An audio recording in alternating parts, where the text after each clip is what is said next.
అందరికీ నమస్తే అండి. గుండె తరుక్కుపోయే ఘటన, చాలా విషాదకరమైన ఘటన. ఒక ఇండిపెండెంట్ జర్నలిస్ట్ ప్రజలను చైతన్యపరుస్తూ, అడవి బిడ్డలను చైతన్యపరుస్తూ, గిరిజన వాసుల సమస్యల మీద ఎక్కువగా పోరాటాలు చేస్తూ, వాళ్ళని ఎడ్యుకేట్ చేస్తూ, అక్కడ జరుగుతున్న తప్పుల మీద ఇన్వెస్టిగేటివ్ జర్నలిజం చేస్తున్న ముఖేష్ చంద్రకర్ అనే ఒక జర్నలిస్ట్ని అతని బంధువులే, కాస్త ఆర్థికంగా బలమైన వాళ్ళు, సమాజంలో రాజకీయంగా పట్టున్న వాళ్ళు, కాంట్రాక్టర్లుగా ఎదిగి 100 కోట్లు సంపాదించిన వాళ్ళే అతన్ని చంపేశారు. ముఖేష్ చంద్రకర్ అనే ఒక ఇండిపెండెంట్ జర్నలిస్ట్ని దారుణంగా పట్టన పెట్టుకున్నారు. గుండెని బయటకు తీసి ముక్కలు ముక్కలు చేశారంట. అతని కాలేయాన్ని, అతని శరీరాన్ని ముక్కలు చేశారంట. ఎందుకంటే అక్కడ సురేష్ చంద్రకర్ అనే ఒక కాంట్రాక్టర్ ఉన్నాడు.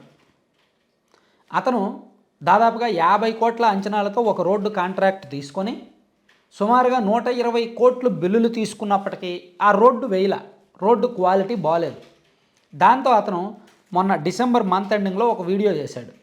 ఆ వీడియో బాగా వైరల్ అయింది. సో దాంతో అతని మీద కసి పెంచుకొని వీడియోని డిలీట్ చేయమని కాంట్రాక్టర్ అడిగినా అతను పట్టించుకోలేదు. వాళ్ళిద్దరికీ కాస్త బంధుత్వం ఉంది. ఇద్దరివి కూడా అవే చంద్రకర్, సురేష్ చంద్రకర్, ముఖేష్ చంద్రకర్. సో దాంతో అతన్ని న్యూ ఇయర్ పార్టీ అని వేడుకలకు పిలిచి, ఈ ముఖేష్ చంద్రకర్ కజిన్ ఎవరో రితేష్ చంద్రకర్ అని ఉన్నాడంట. అతను అండ్ వాళ్ళ ఇంట్లో పనిచేసే ఒక సూపర్వైజరు, వీళ్ళిద్దరూ కలిసి ఆ ముఖేష్ని భోజనానికి పిలిచి భోంచేస్తూ అతనితో కావాలని గొడవ పెట్టుకొని రాడ్తో అతన్ని కొట్టి ఆ సురేష్ చంద్రకర్ ఇంట్లో కొత్తగా నిర్మించిన సెప్టిక్ ట్యాంకులో పడేసి దానికి మూత పెట్టేసి నీట్గా ప్లాస్టింగ్ చేసేసారనమాట. అంటే ఇక్కడ ఒక సెప్టిక్ ట్యాంక్ ఉంది అనేది కూడా తెలియకుండా ప్లాస్టింగ్ చేశారు.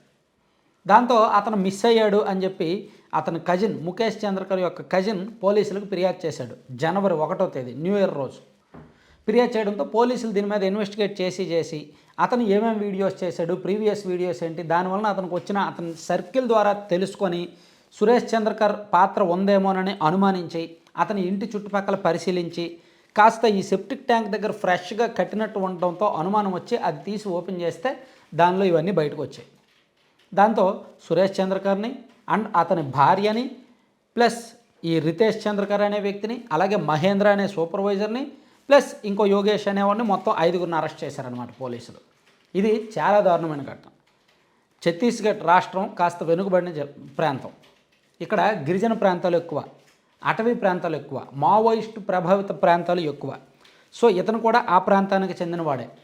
ముఖేష్ అనే ఈ జర్నలిస్టు ఏజ్ 33 సంవత్సరాలంట. ఇతను పుట్టింది బసగోడ అనే ఒక అటవీ ప్రాంతంలో. అతని తండ్రి చిన్నప్పుడే చనిపోవడంతో తల్లి ఇతను అడవుల్లో ఉంటే మళ్ళీ పాడైపోతాడేమోనని చెప్పి ఆ కుర్రాన్ని తీసుకొచ్చి బస్తర్ అనే ప్రాంతానికి వచ్చేశారు. అక్కడ ఆమె అంగన్వాడీగా పనిచేసుకుంటూ పిల్లాన్ని పెంచింది. సో ఈ క్రమంలోనే ఆమె 2013లో క్యాన్సర్ కారణంగా చనిపోయింది. దాంతో ఇతను ఇంకా చేసేదేమీ లేక లిక్కర్ని అమ్మడం, అంటే బెల్ట్ షాపులు నిర్వహించడం, అక్కడ నుంచి బైక్ మెకానిక్గా మారి బైక్ మెకానిక్గా కొన్నాళ్ళు పనిచేయడం. ఇది కూడా కాదు, జర్నలిస్ట్గా పనిచేస్తే మంచిదని చెప్పి రకరకాల లోకల్ మీడియాలోను, లోకల్ పత్రికల్లోనూ కొంతకాలం పనిచేసి చివరికి 2.5 ఏళ్ల కిందట అనుకుంటా సొంతంగా ఒక యూట్యూబ్ ఛానల్ పెట్టుకున్నాడు. 2.5 ఏళ్ళు 3 ఏళ్ళు అయింది. ఆ యూట్యూబ్ ఛానల్ పేరు బస్తర్ జంక్షన్ అనే యూట్యూబ్ ఛానల్. తను సొంతంగా ఛానల్ పెట్టుకొని ఎక్కువగా తను పుట్టి పెరిగిన ఆ ప్రాంతం మీద మావోయిస్టుల ప్రభావిత ప్రాంతాల్లో గిరిజనుల సమస్యల మీద, వాళ్ళకు వస్తున్న నిధుల మీద వాళ్ళను ఎడ్యుకేట్ చేస్తూ ఇటువంటి వీడియోస్ ఎక్కువగా చేసేవాడు. ఆ ప్రాంత సమస్యల మీద ఎక్కువగా గ్రౌండ్ రిపోర్ట్స్ చేసేవాడు. దాంతో అతన్ని ఆ ప్రాంతంలో బాగా ఆదరణ ఉండేది. సో ఈ క్రమంలోనే అతను ఈ రోడ్డు కాంట్రాక్ట్ మీద చేశాడు. ఇదిగో 50 కోట్లు కాంట్రాక్టు. ఈ రోడ్డు 50 కోట్లది కాస్త 120 కోట్లు చెల్లించారు, 120 కోట్లు ఖర్చు పెట్టారు. కానీ ఈ క్వాలిటీ ఇలాగే ఉంది అని చెప్పి ఒక బురదమయంగా ఉన్న అటవీ ప్రాంతానికి వెళ్ళే, ఈ గంగులూరు నుంచి హిరోలి అనే ఒక ప్రాంతం, అటవీ ప్రాంతానికి వెళ్ళే రోడ్డు, ఆ రోడ్డు ఇలాగే ఉంది, 120 కోట్లు ఖర్చు పెట్టారు, ఇది ఎవరు తిన్నట్టు, సో కాంట్రాక్టర్లు సో అండ్ సో అని చెప్పి అతను ఒక స్ట్రాంగ్ వీడియో చేయడంతో ఆ కాంట్రాక్టర్లు అతని మీద కసి పెంచుకొని అతన్ని దారుణంగా హతమార్చారనమాట. సో ఇది దేశవ్యాప్తంగా సంచలనం సృష్టించిన ఘటన. ఛత్తీస్గఢ్ రాష్ట్ర ప్రభుత్వం కూడా విచారం వ్యక్తం చేసింది ఈ ఘటన మీద. యాక్చువల్లీ అతని సన్నిహితులు చాలామంది ఫ్రీలాన్స్ జర్నలిస్టులుగా అక్కడ ఉన్నారు. పనిచేస్తున్నారు ఎవరికి వాళ్ళు. సో ఇతనికి కూడా లోకల్లో మంచి సర్కిల్ ఉంది. చూసారా, జర్నలిస్ట్గా కాస్త ఇన్వెస్టిగేటివ్ జర్నలిజం చేద్దాము అని చూస్తే ఈ రిస్కులు ఎక్కువ. ఇక్కడే కాదు, దేశంలో చాలా చోట్ల ఇదే పరిస్థితి. అవినీతికి వ్యతిరేకంగా పోరాడాలనో గట్టిగా ఫైట్ చేయాలనో ఉన్నప్పటికీ ఈ బెదిరింపులు, ఈ ఈ దారుణమైన వ్యవహారాలు ఉంటాయన్నమాట. మనకి ఇంకా పర్ల బెదిరిస్తారు, లేదంటే అక్రమంగా కేసులు పెట్టి లోపలేస్తారు. కానీ కొన్ని రాష్ట్రాల్లో బీహారు, ఛత్తీస్గఢ్, ఉత్తరప్రదేశ్ లాంటి రాష్ట్రాల్లో అయితే చంపేస్తారు పూర్తిగా.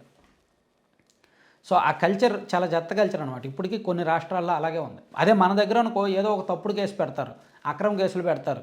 గంజాయి లేకపోయినా గంజాయి తీసుకొచ్చి ఇంట్లో పెట్టేసి గంజాయి అమ్ముతున్నాడు ఈడని చెప్పి కేసు పెడతారు.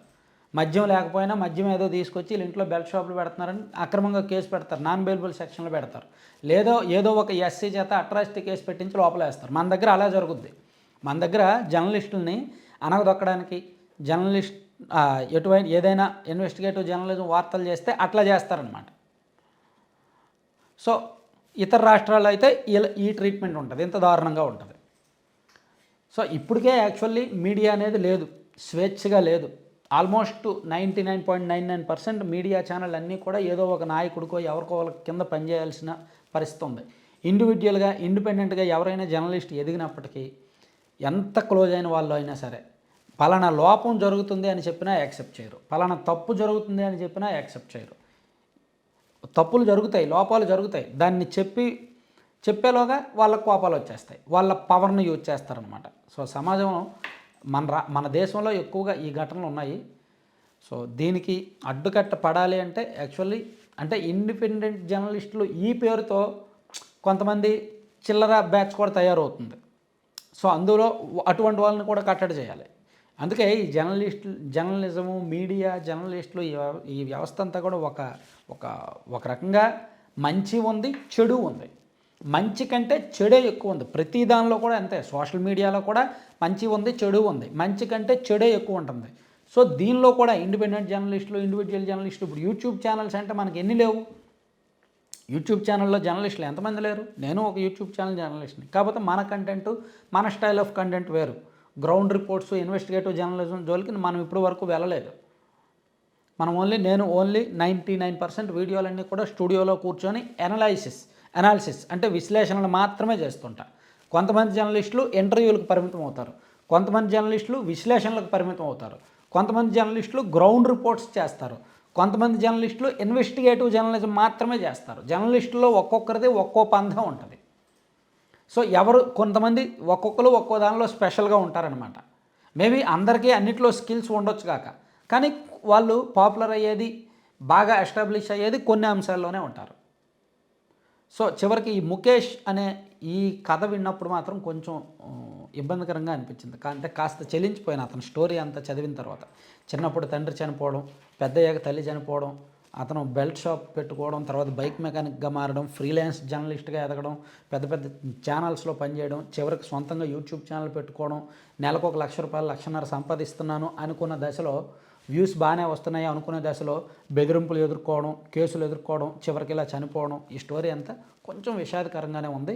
ఇప్పుడు అతని పేరు దేశవ్యాప్తంగా మారుమోగుతోంది. దేశం మొత్తం అతని పేరు మారుమోగుతోంది. ఇప్పుడు ప్రస్తుతానికి అతను ట్రెండింగ్లో ఉన్నాడు, అతని సబ్జెక్ట్ అంతా కూడా.